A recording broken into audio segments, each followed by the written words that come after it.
Okay, we'll move over here to the notes. All right, ladies and gentlemen, so hopefully those notes successfully downloaded for you. So yesterday we were talking about the religious background of Massachusetts, taking a look at theocracies, and frankly I'm skipping over a lot of there were 13 colonies, right? And really my emphasis in this topic is going to be on Massachusetts and Virginia, because they're two of the big ones. We also heard about another colony yesterday that's going to send some religious exiles out there, and which colony was that?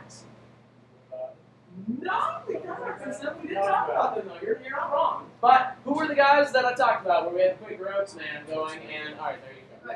Pennsylvania. Alright, so who was the man, myth, and legend? Quick Roads man himself.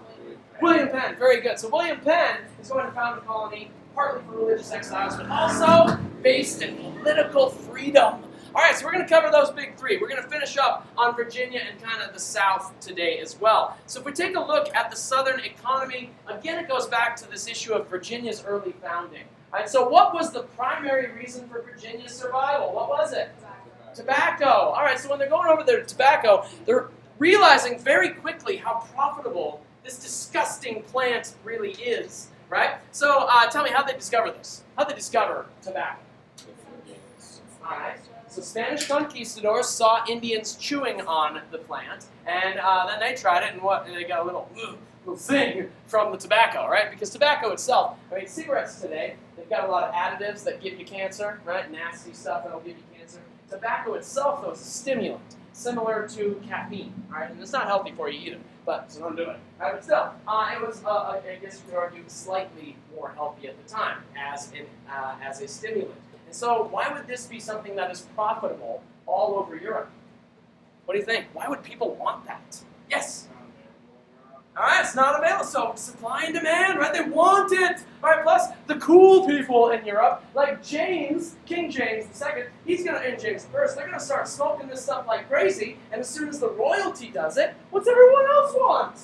To do it! Yes, so it's going to be profitable. All right, tell me, what could a guy growing a good stock of tobacco in his garden make from one of it? $1 million by today's standards. All right, so tell me, if he's making that much bank from tobacco, is he focusing on things like wheat or corn or other agriculture that's maybe necessary? All right, so what's that mean for Virginia? They don't have much food. They're living, even as they're making lots of money from tobacco, they're on a subsistence economy in Virginia, meaning they don't make very much food, and at times they're going to starve. All right, there's going to be some problems that are going to happen in Virginia that we don't have a whole lot of time to cover. One of them was a little thing called Bacon's Rebellion. All right, so there was a guy by the name of Nathaniel Bacon who came to Jamestown, didn't like the governor, and decided he wanted to rebel. He didn't like the governor because the governor wasn't killing enough Native Americans. What? All right, so his solution for that was, let's get all of these indentured servants to rise up in rebellion, kill the governor, and burn Jamestown. That makes total sense. Let's go kill more Native Americans and then burn our own town in the process. No, all right, that's not a very good idea, is it? So that was the situation in Jamestown. They're going to end up burning the town twice, and then finally they're going to start moving. They're going to move to the town of modern-day Richmond, which will later become the capital of Virginia. While in Richmond, they're going to have food issues because nobody's planting enough food, and so people are going to start to starve. One of those farmers will get so desperate for food that he'll break into another farmer's barn, grab a handful of oats, and run out, hoping to feed his family. How will they treat him? Kill him, yeah. Now, they're going to have fun killing him, too. What they're going to do is they're going to chain him to a tree in the middle of town with his hands behind his back, and then they're going to put a needle through his tongue. Like that. And they're going to leave him there to die a slow, painful death of starvation. All right, so you guys are living in England. You hear these stories about Virginia burning your towns, constant war with the native peoples, and then you get killed if you're starving to death. All right? So what do you think? How many of you want to go to Virginia? Anybody? Yeah, no. All right, nobody. Okay, and so in order to get people there, the Virginia Company is going to do some reforms. They're going to start a little reform called the headright policy. All right, you need to know what this means. You're going to want to not only jot down headright, but also jot down a little definition for it here. A headright policy means that the Virginia Company wanted to get investors. They knew those investors may not want to go to Virginia. So what they're going to do is they're going to give 50 acres of land to anybody who invests in the Virginia Company. So what's my definition for the head right? Give what? 50 acres of land for anyone who what? Invests in the Virginia Company. Do they necessarily have to go to Virginia and live with a needle in their tongue if they're hungry? Do they necessarily need to do that? No! So Wyatt here is an intrepid investor, right? He's thinking, all right, I can make money in Virginia by growing tobacco, but I don't necessarily want to go there because I like living in England. So what could you do, Wyatt? How could you make money in Virginia? You could invest, get 50 acres of land for your investment, make tons of money from tobacco, and then do you even need to go? No, you don't. All right, so this is going to be a great policy of trying to help the Virginia Company and buy up lots of land, which is plentiful at the time. All right, so we'll see from the birth of this, not just small farm holders, but what? It's going to develop. What kind of farms? Plantations, exactly. So plantations are going to start to develop like crazy here. All right, now another thing we got to reform is making sure that everyone has what are called the rights of Englishmen. Now, what that means is that if I am, living in England and I steal a handful of oats, typically where do I go? If I get arrested for stealing a handful of oats, what happens in England? All right, I go to, first though, I got to have a trial by what? Trial by jury. Trial by jury. And then where do I go if I'm found guilty? To jail. Do they put a needle in my tongue without a trial by jury? No, they don't put a needle in my tongue at all. They don't let me starve to death. That's not right. So we need to have the rights of Englishmen guaranteed when we're living in Virginia as well. And so another important right of Englishmen that they want in Virginia is, over in England, they have a representative body. Right? What's that called? What's the representative institution of England called? Parliament. And so in Virginia, what are they going to call it? All right, we're not going to call it Congress yet. That's post-Constitution, post-American Revolution. All right, from your reading, what are they going to call it? The first representative institution in the New World. What? House of Burgesses. There you go. All right, so the Burgesses, these guys are wealthy men. All right, we're later going to call them gentry, but these guys are wealthy dudes. Future members of the House of Burgesses. We have guys like Thomas Jefferson. You know that guy, right? Kind of a big deal. Had a lot of land, had a lot of money, was there for a representative. We also had this man. Anyone know who this man will be during the American Revolution? No. Equally as cool though. This is Patrick Henry. You know what Patrick Henry said? Give me liberty or give me death! Alright, let me hear it. Patrick Henry, what did he say? Give me liberty or... Oh, you call yourselves Americans. This man was a House of Burgess member. Give me liberty or... Give me death! Yes! You're making my little Patrick Henry proud. He's got broken legs, though. I can't let him stand there. Oh, he's beautiful. All right, so the House of Burgesses, they're doing good things. They're trying to make sure that good things are happening in Virginia.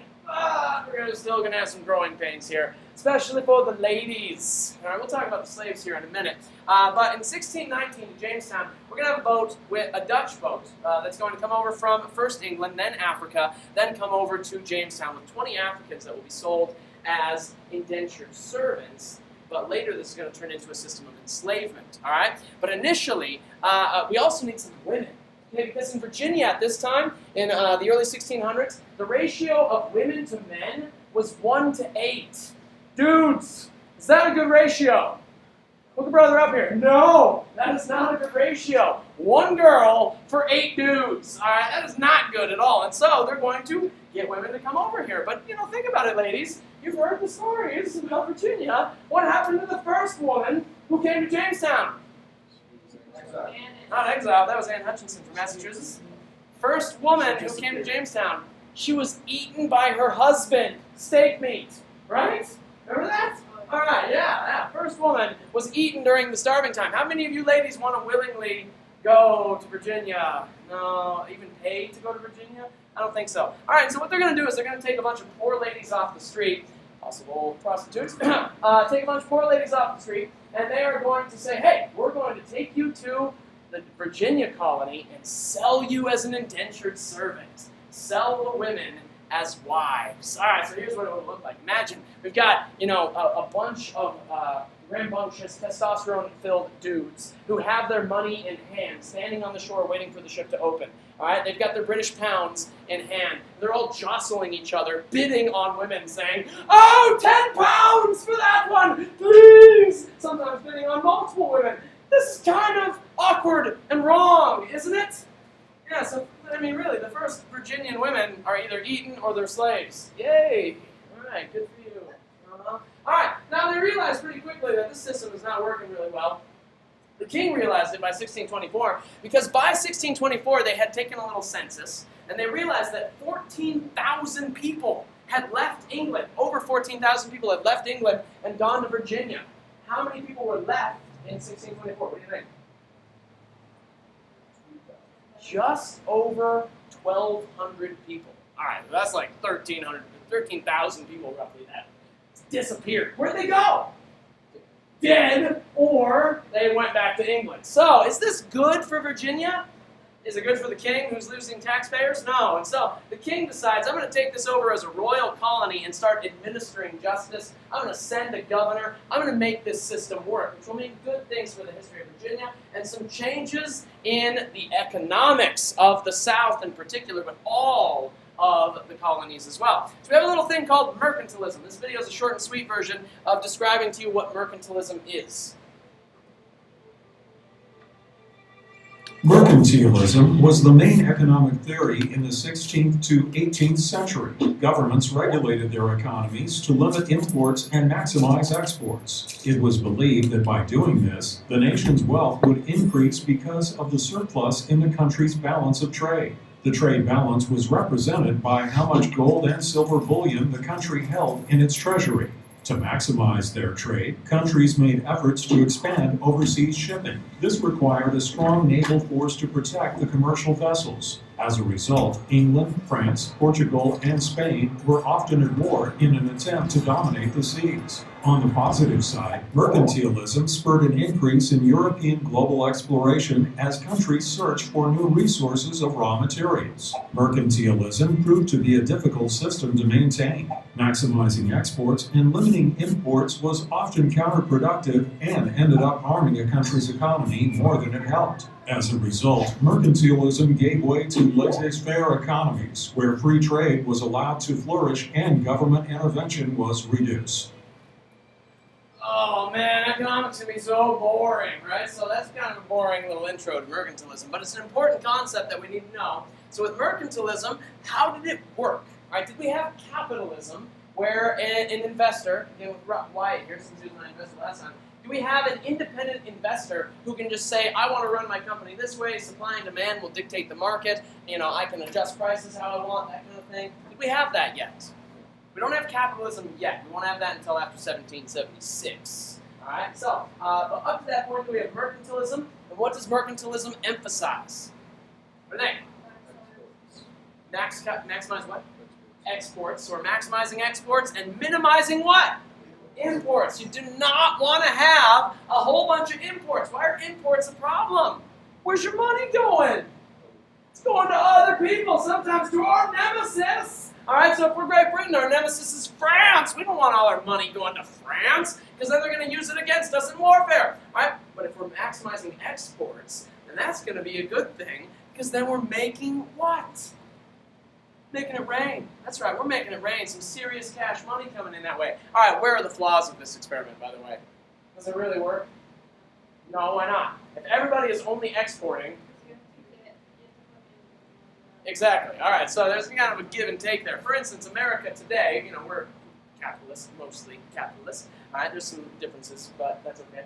So under our capitalist system, do any of you have imports?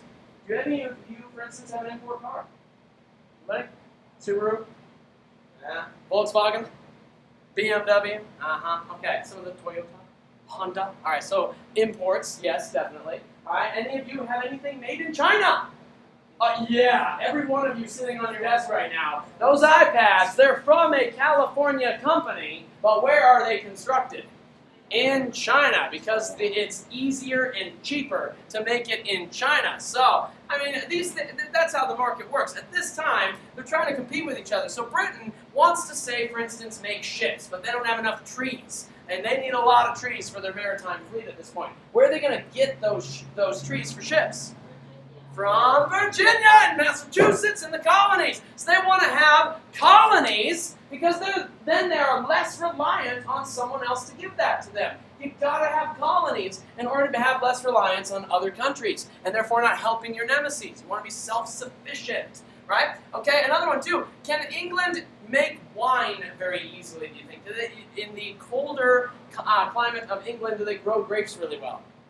No, they're going to try. In fact, they tried growing grapes in Scotland to make wine, and it failed miserably because it was so expensive to create it that they had to charge astronomical prices to sell it. Didn't work, and they did all that so that they wouldn't have to buy it from the French, right? So now, where can they do that? All right, other places like the New World, yes, Virginia. All right, and then another big thing that's going to be changing here at this point is we've got the seeds of self-government coming in. Right? Money talks, and money is going to influence politics in a way that will have long-range consequences that the Brits did not intend. It's leading us up to our revolution come 1776. All right, so we've got three different types of colonies that are being founded at this time, some of which we've already covered, but these are the terms for them. I gave them to you in the notes, but I want you to be able to define them on the test. They're all vocabulary terms. So we have what are called charter colonies. With a charter colony, the way that works is that a group of individuals, like a company or a group of investors, will request from the king permission to go to the New World, to be given some land, and then the charter means that the king gives them permission to kind of run their own show as long as they're making money and paying the king in taxes. All right? Who can give me examples of some colonies we've talked about that are charter colonies? Virginia is one of them. What else? All right. Maryland. It was. You know, I'd have to think about that. I'd have to do more research on that one. All right. We haven't talked really about Maryland too much. As far as I know, it was a crown colony, but I'd have to double check on that. You stumped me. Good for you. All right. So, but out of the ones we've talked about so far, who's another charter colony? All right. Pennsylvania's not actually. Massachusetts is, though, because remember the Plymouth Company paid for them to go out to Massachusetts. The Virginia Company paid for them to go to Virginia. Pennsylvania is an example of a proprietary colony. A proprietary colony, what that means is that you've got one individual, a single individual, who's given permission by the king to go to the New World and take people with them. So who did that in Pennsylvania? William Penn, there you go. All right, now crown colonies, those are examples of where the king is going to kind of take things over and do it his way. All right, New York, South Carolina, those are two good examples of crown colonies where he's going to do it and he's going to send his people with the way that he wants to do it. All right, so those are the three basic types of colonies or different types of colonies. All right, from this, though, develop something that's going to be very important for the foundation of our revolution, which is salutary neglect. Salutary neglect. What that means is if we look at the difference here, there's a very large pond between England and their colonies, isn't there? A very large pond. How long does it take for us to get across that pond with the Atlantic? At least a month with good conditions, right? So it takes us about a month to get across the big sea there. And so therefore, is the government really able to administer their colonies very easily, communicate with their colonies very easily? If we have to wait 2 months to get a message to the king and hear his reply, is that going to work for government? So the government acknowledges that, and they say, we're going to let you run yourselves. We're going to let you run yourselves for the most part, as long as you only trade with whom? All right, other colonies, but England in particular. Yeah, so trading with the British colonies. Because the Dutch are on the high seas, the French are on the high seas, the Spanish have an empire all over here, and they're on the high seas as well. I mean, really, the colonies could get away with trading with anyone, couldn't they? Is that good for the English government? No, it's not. Because how vitally important are the colonies to England? Can they build ships without the colonies?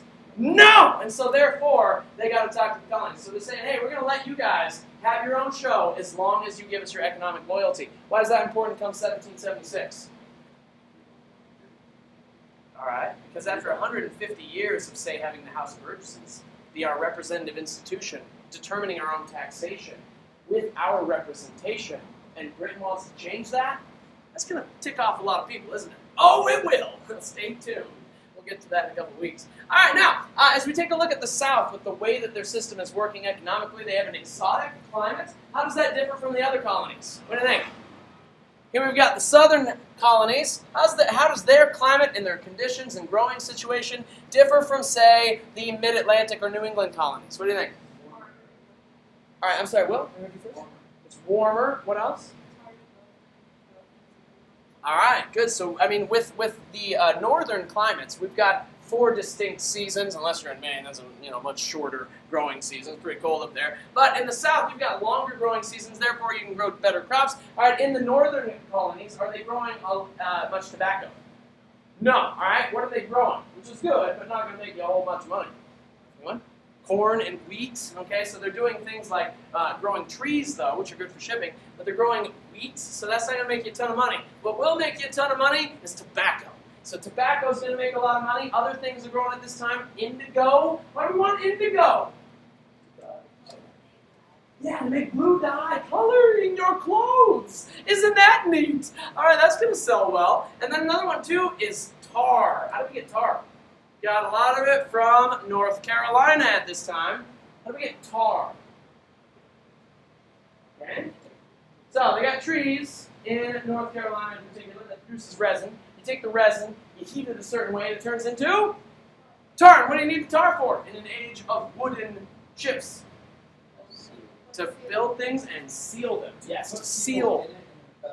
Yes, and to feather them as well. That's fun. We'll get to that. It's incredibly painful. Did you know that it has to be heated to something like 250 degrees Fahrenheit minimum to effectively tar and feather someone? You're gonna get some third-degree burns. Did you know that if you don't get that off of the skin fast enough, your skin cuticle, your what are those called? Comes out of the huh? Cuticles. That's right here, isn't it? What am I talking about? The epidermis. The little holes. Pores. Thank you. This is sharp. Coming to my aid. So the pores on your skin, those can close from the get all tied up in tar. And if that happens, you can die. All right. So tarring and feathering is a very mean thing to do. But dang it, it's American. Woo! Right. So the gentry, though, these are people that you need to know. These are landowning aristocrats. Originally, they lived in England, but now a lot of them are moving over into the New World and making lots of cash money by creating what kind of system do you see here? What kind of system? What kind? Small farm? Small farm system? All right, plantation, thank you. We have a plantation system here. Here up the top, we have a big house. That's where the master lives. Down below, we've got all kinds of little homes for producing goods or slave barracks, you name it. And then what's the importance of this riverfront access? Why is that so important? Shipping and easily trade. Are they only doing tobacco? What else do you notice here? Grapes, all right. So if anyone's been to Mount Vernon, anyone been to Mount Vernon? Right, G-Dubs had himself quite the plantation. They had all kinds of stuff. He made his own whiskey. He made his own wine. He grew tobacco. I mean, they had a smokehouse for having delicious feasts. And then what a beautiful home.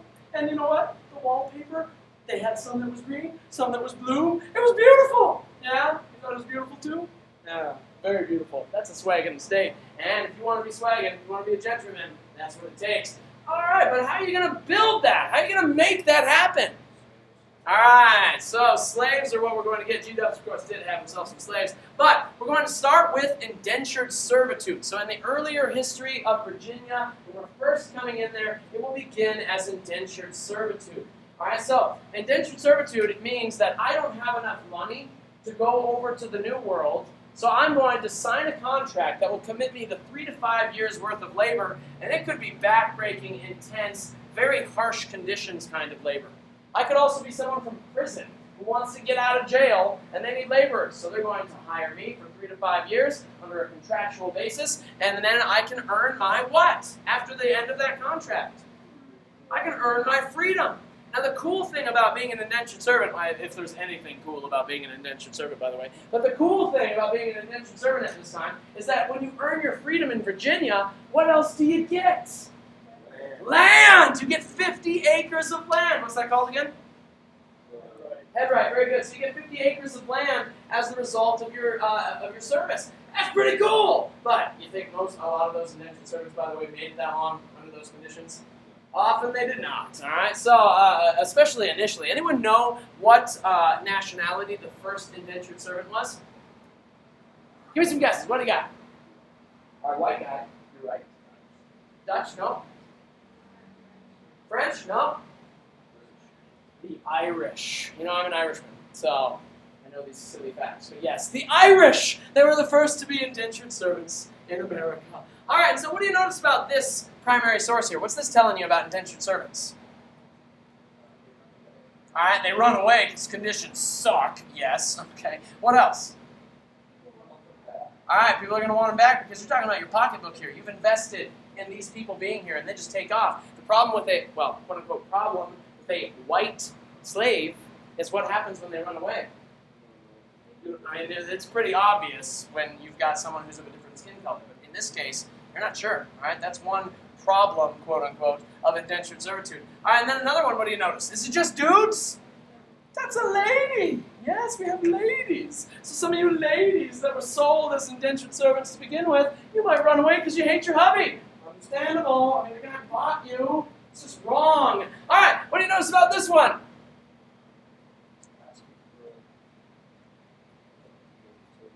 For what? All right, an indentured servant, what kind? Is it just laborers that are farming tobacco? They want a tutor, exactly. They want teachers to come over. So, yeah, some of the first Americans were indentured servants, teachers. All right, yeah. And then another one, too, is we could have a surgeon who is an indentured servant. And again, when they're freed, what do they get? Land. So does that sound worth it to you if you're an indentured servant? It's like a tutor. At least you're not working out in the heat with tobacco. That's pretty good. Who's it not so good for, though? Once they start running out of land, what's that not good for? Okay, for the servants who have nowhere to go. Also for the employer and the company that's losing money on these people. Yes? Yeah, that's an old English thing. Yeah, if you ever try reading a book like pre-1800, they often do that where the S's are F's and then there's double F's that are actually double S's, and it's really annoying. Really annoying. I once did a research project reading a book from 1780 about the American Revolution, and it was awful. I couldn't read most of it, but I pretended, and I somehow got an A. All right, so as we take a look at the progression from indentured servitude to slavery, I mean, first let's just start with this picture. I mean, everyone's always curious about it when we first see it. All right, this thing right here is a method of keeping uppity slaves from being uppity, meaning keeping them from rebelling. All right, so that it's a thing that's chained around their neck or closed around their neck. Not only is it super uncomfortable around your neck and kind of chokes you, but it's got those barbs so that you can't even lay down. All right, they also had smaller ones like this, and then a mask that they would put over you to silence your muzzle, and then make it so that you can't eat. So are you likely to run around under those, or excuse me, run away under those conditions? No. All right, and then you were mentioning Django. You know, that is surprisingly, it's not historically accurate per se, but it does a good job of showing what it's like. Yeah, great movie. I love that movie. Django Unchained. Good stuff. All right, so Jamestown is where we first see our first Africans coming in. Those 20 Africans that came in were actually indentured servants. And what did they do? Those that survived, what did they earn? Their freedom. All right, so I don't know what happened after that first generation, but they were there. They earned their freedom. They got their land. They farmed tobacco. Some of them apparently did well, but after that, I'm not sure what happened to them. All right, but then it's progressively going to turn into an idea where it's more about slavery than indentured servitude. What are some rationalizations or reasons that whites were able to say this is justified? That having slaves is better than indentured servants, or that black slaves from Africa are the right people to enslave? What do you think, Caleb? Well, first of all, they're running out of land, so Find land, right? So they're running out of land, all right? Even though land is plentiful, they feel they're losing something here, right? Because with an indentured servant, you get 3 to 5 years typically. All right, with a slave, what do you get? Life. It's a larger initial investment, but it has a longer term of service. All right, other ideas as to why black Africans and not the Irish, for instance? Why not the Irish? Why not enslave my people? Set my people free. What do you think?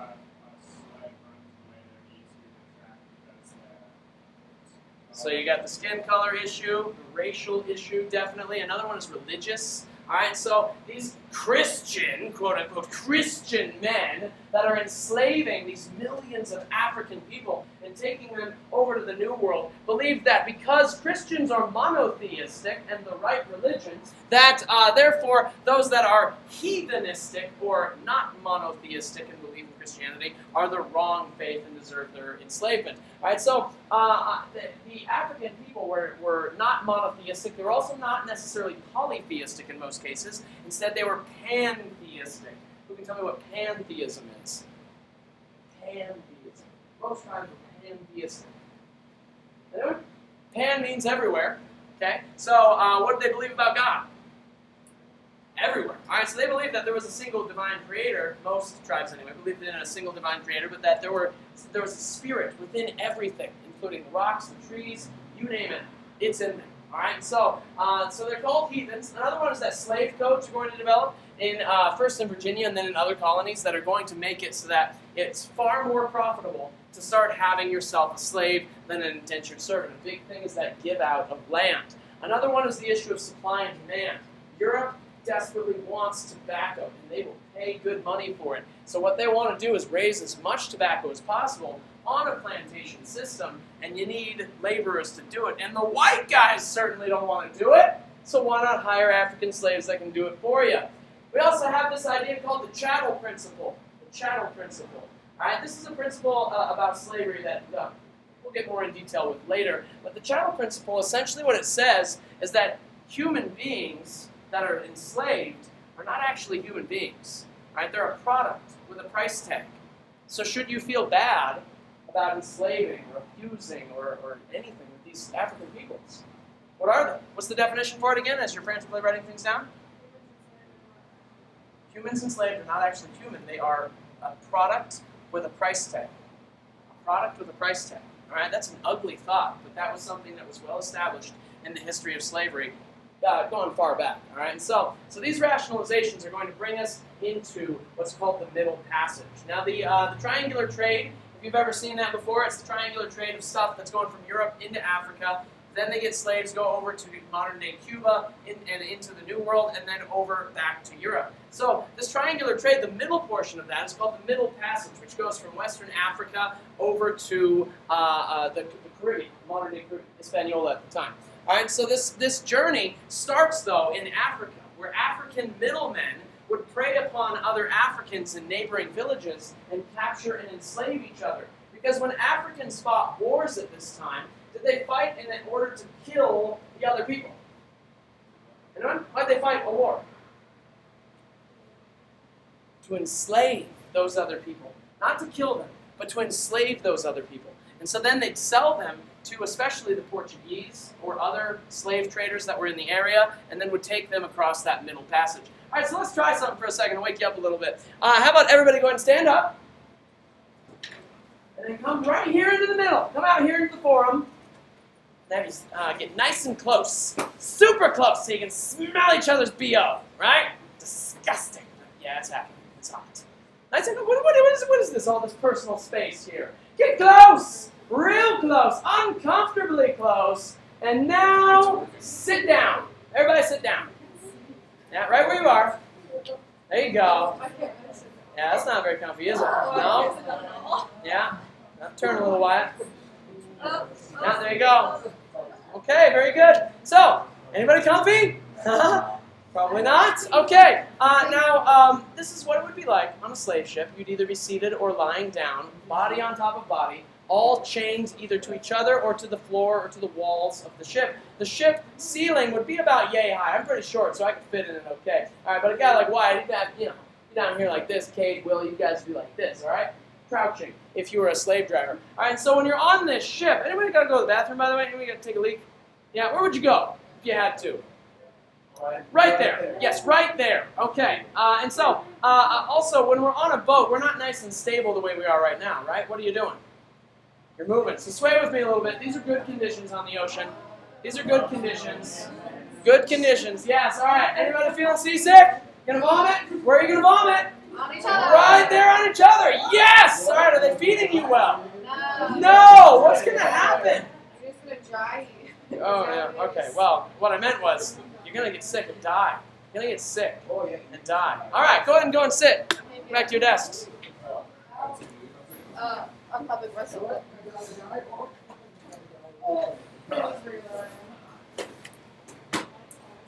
All right.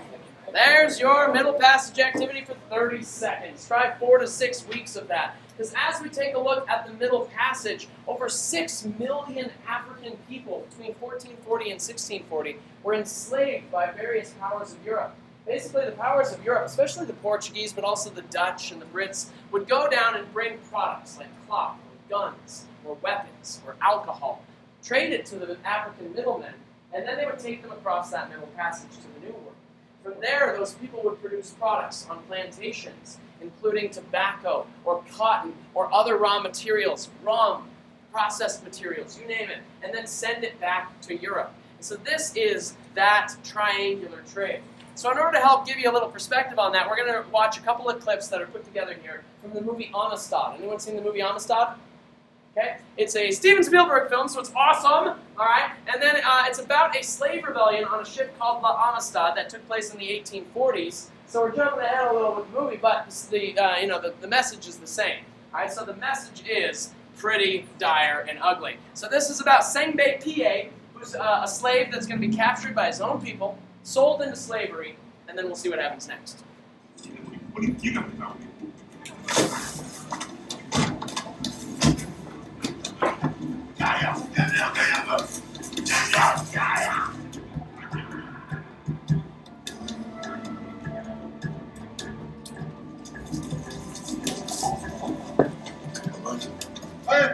Fíjate, acá, hay un vacunero. Oh, mamá, ya, pero que la letra, que se vaya, au.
passages that we see as much as a 25% death rate as you're going across that, especially in the early part of the slave trade. But the average by the 1600s, by the time we get to Virginia's time period here, was about a 15% death rate for the inhabitants on the ship. And so because of that, Parliament, they heard about some of the conditions. They did a little inquiry into it. And when they heard how bad it was, they told their ship captains that if they could keep the death toll below 5% or at 5%, then they'd get extra money. All right, so what's that saying? Parliament knows this is something that people have heard about. What's that saying? They're in it for the money. All right, so I mean, it's an ugly, ugly thing, obviously. And then if we take a look at Virginia's response to it here, the debate started to come up in the Virginia legislature whether or not this heathen argument really works anymore. They start to say, well, hold on, what if they were baptized as a Christian? Well, then does that mean that they don't need to be enslaved? What did the Virginia legislature say? So no, sorry, it doesn't matter. So if you're baptized, the conferring of baptism does not alter the condition of the person to his bondage or freedom. What does that mean? Does it matter if you're baptized? No. You're black. You're from Africa. Brought over here on a boat. You're paid for. Then you are not going to be free under any conditions unless your master allows it. All right. So, a little quick summary question for you here. Discussion question: did a deep-rooted color prejudice lead to slavery? Meaning, did people's racism lead into Africans being enslaved instead of the Irish, for instance? Or did the existence of slavery produce that color bias that some people around the world still have? What do you think? Slavery. Yeah, let's hear. I'll ask Wyatt. I heard him first, and then we'll get your guys next. Yes? There had always been slaves, but it was never really based off of color. Colors weren't really, it didn't matter. Okay. Until slave, when started enslaving Africans. Okay. Agree or disagree? Valerie, what do you think? I agree, because it's just like slavery. Everyone, like at that time, people like looked down on you if you were a slave, like, and then that sort of started a lot of Okay. Now, let's say with the Romans, did we have this kind of slave conditions? Other forms of slavery throughout history, did they have those kinds of conditions? What do you think? I think I agree with Valerie and Maya, but I also think that racism didn't come from slavery itself. I think racism is still existing before slavery. It's not to like such a great extent. And then the issue of slavery was exacerbated? Yeah. Okay. Anyone else? What do you think? All right, good. So, hey, I forgot to mention this, but for Friday, who's going to be gone on Friday? Yeah? All right, so if you're going to be gone on Friday, what you need to do is jump on to the projects page. Oh, no! Where's my internet? Secure. Yeah, all right. So you got to jump onto the projects page of the website, and there's a little thing on there called the Middle Passage Parliamentary Inquiry. If yours doesn't say that, go and refresh the page because I updated it, changed it a little bit, making it more interesting. So, you're going to click on Middle Passage Parliamentary Inquiry. You're going to pretend that you are hearing about this stuff for the first time as a parliamentary member. Now, you could be pro-slavery on this one, play devil's advocate a little bit, kind of get into their shoes and see what they would think, or you can be an abolitionist. But what you'll do is you'll click here. There's really just two things to read. It's pretty short and sweet. And then you're going to answer a few questions and then write a short paragraph description using detail of how you feel about the slave issue if you were living at the time. Again, you can be an abolitionist, which there weren't very many, or you could be a pro-slavery money-making advocate. All right? So there you go. Let me know if you have questions.